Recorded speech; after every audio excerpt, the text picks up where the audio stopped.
Hello students, कैसे हैं आप सब।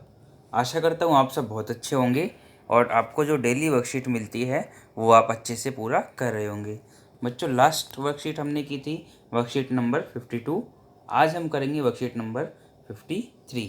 डेट है बच्चों आज 4 सितंबर 2020। यहाँ आपको अपना नाम लिखना है और उसके बाद आपको अपनी क्लास टीचर का नाम लिखना है। बच्चों, आपको मुझे कमेंट में बताना है कि जो हमने लास्ट वर्कशीट की थी उस वर्कशीट का टॉपिक क्या था। और बच्चों, हमने उस वर्कशीट में 3 प्राथमिक रंगों का जिक्र किया था। 3 प्राथमिक रंगों को समझा था कि कौन कौन से वो 3 रंग होते हैं। तो आप मुझे कमेंट में ये भी बताएंगे कि 3 प्राथमिक रंग कौन कौन से होते हैं। ठीक है ना बच्चों, चलिए आगे चलते हैं। आज की वर्कशीट में बच्चों हम कागज़ को गलाकर लुगदी तैयार की जाती है और उससे अलग अलग सामान बनाया जाता है, उसके बारे में पढ़ेंगे। बच्चों, ये पूरी तरीके से इको फ्रेंडली होता है, पर्यावरण को किसी भी तरीके का नुकसान इससे नहीं पहुंचता है। ओके स्टूडेंट्स, चलिए पढ़ना शुरू करते हैं। कागज़ों को गलाकर लुगदी तैयार करना पेपर मेशी कहलाता है। बच्चों, कागज़ को तैयार करके जो लुगदी तैयार की जाती है, कागज़ को गलाकर जो लुगदी तैयार की जाती है उसको पेपर मेशी कहते हैं। दशहरे जैसे मुख्य त्योहारों के अवसर पर रावण और मेघनाद के मुखौटे व दक्षिण भारत में कथकली नर्तकों व नर्तकी के मुख भी पेपर मेशी से तैयार किए जाते हैं।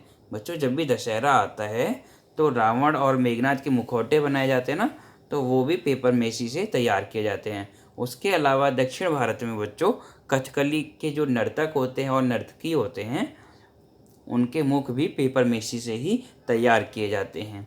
उत्तर भारत में खड़िया मिलाकर कटोरदान व टोकरियाँ बनाई जाती हैं।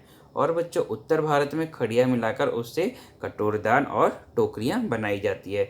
यहाँ पर आप देख रहे होंगे कुछ चीज़ें बनी हुई हैं, ये सब बच्चों पेपर मेशी से ही बनाई गई हैं। चलिए देखते हैं कि पेपर मेशी बनाने के लिए क्या क्या ज़रूरी सामग्रियाँ होती हैं। बच्चों, हमें क्या क्या चाहिए? टब, कागज़, जाली, तार, प्लास्टर ऑफ पेरिस, चावल की लेई, नीला तोथा, चाकू, कैंची, मूसल, ऊखल व विभिन्न तरह के ब्रश पेपर मेशी के लिए ज़रूरी है। बच्चों, यहाँ पर जो भी चीज़ें लिखी हुई हैं ये सारी चीज़ें पेपर मेशी के लिए ज़रूरी होती है। अब आगे देखते हैं हम कि लुगदी कैसे तैयार की जाती है। आपको क्या करना है, सबसे पहले टब में पानी भरकर कागज़ के छोटे छोटे टुकड़े कर उन्हें अच्छी तरह से भिगो लेना चाहिए। टब में आप पानी लेंगे, कागज़ के छोटे छोटे टुकड़े करेंगे और उन्हें अच्छी तरीके से भिगो लेंगे। गौरतलब है कि पानी कागज़ों के ऊपर रहना चाहिए और आपको ये बात ध्यान रखनी है, जो पानी है वो कागज़ों के ऊपर ही रहना चाहिए। इसके बाद क्या करना है, आपको हफ्ते भर बाद पानी को बदल लेना चाहिए। 1 हफ्ते बाद उस पानी को हमें चेंज कर लेना चाहिए। 2 हफ्तों बाद कागज़ के टुकड़े को टब से निकाल कर देखना चाहिए। यदि टूटे हुए कागज़ का रेशा छोटा निकले तो समझ लेना चाहिए कि कागज़ लुगदी के लिए तैयार हो गया है। 2 हफ्ते बाद आप देखेंगे कि अगर कागज़ का रेशा छोटा हो गया है तो कागज़ की लुगदी तैयार हो गई है। उसके बाद ऊखल में गलाए हुए कागज़ की लुगदी को कूटना चाहिए। फिर आप क्या करेंगे कि ऊखल के अंदर जो आपने कागज़ की लुगदी बनाई है उसको अच्छे से कूट लेंगे। नीला थोथा वो गोंद मिलाकर उसे तैयार कर देना चाहिए। उसके बाद उसके अंदर आप नीला थोथा और गोंद मिलाएंगे तो वो जो लुगदी है पूरी तरीके से तैयार हो जाएगी। अब देखते हैं बच्चों बनाने की विधि। बनाने की क्या विधि होती है? जिस वस्तु का आप मॉडल बनाना चाहते हैं उसका चित्र या खिलौना सामने मेज पर रखिए। जो भी चीज़ आप बनाना चाहते हैं उसका चित्र सामने रखेंगे या खिलौना सामने रखेंगे।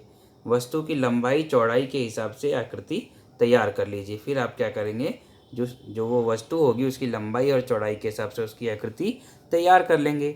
अभ्यास करते करते आप अच्छी आकृति बनाना सीख जाएंगे। धीरे धीरे प्रैक्टिस से आप बहुत ही अच्छी आकृति बनाना सीख जाएंगे।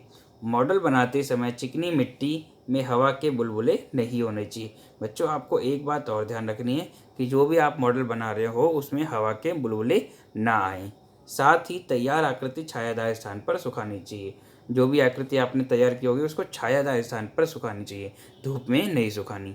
सुखाने के बाद धूप में रखनी चाहिए। जब वो सूख जाए तो उसके बाद उसे धूप में रखनी चाहिए। ठीक है बच्चों, तो चलिए पेपर मेशी की विधि का इस्तेमाल करते हुए कुछ नया और अनोखा बनाते हैं।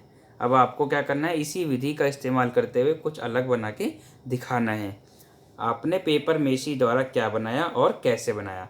अब आपको बताना है कि आपने पेपर मेसी के द्वारा क्या बनाया था और कैसे बनाया था, ये सारा आप व्हाट्सएप ग्रुप में बताएंगे। क्या यह पर्यावरण के अनुकूल है और कैसे।